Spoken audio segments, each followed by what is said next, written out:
ఒక హృదయాన్ని తాకే ఎమోషనల్ కథ. ఒక చిన్న గ్రామంలో రాములు అనే వృద్ధుడు ఉండేవాడు.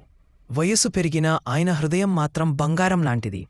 తనతో పాటు ఉన్న భార్యను కోల్పోయిన తర్వాత ఆయన జీవితం ఒంటరితనంతో నిండిపోయింది. పిల్లలు పట్టణాల్లో ఉద్యోగాలు చేస్తూ దూరమయ్యారు. ప్రతిరోజు రాములు గడ్డిపరుపు మీద కూర్చుని పాత ఇంటి గోడలతో మాట్లాడేవాడు. పక్కింటి చిన్న పిల్లాడు అను మాత్రమే ఆయనకు ఓదార్పు. స్కూల్లోని వచ్చాక తాతయ్య నేడుల కథ వింటారా అని అడుగుతాడు. రాములు చిరునవ్వుతో తల ఊపి తన అనుభవాలను పంచుకుంటాడు. ఒకసారి అను స్కూల్లో నా హీరో అనే వ్యాసం రాయమన్నారు. అందరూ సినిమా నటులు, ఆటగాళ్ల గురించి రాశారు.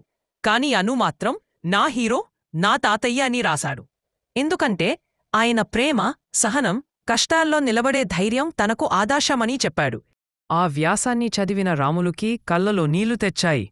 తన పిల్లల నుంచి దూరమైనా ఈ చిన్న బాలుడి హృదయంలో స్థానం సంపాదించానని భావించి ఆనంద అశ్రువులు పెట్టుకున్నాడు.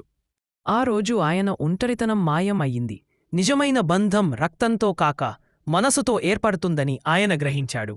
ఈ వీడియో మీకు నచ్చితే లైక్ చేయండి. ఇలాంటి మంచి మంచి కథలు కోసం ఈ ఛానల్ని సబ్స్క్రైబ్ చేసుకోండి. Thank you for watching.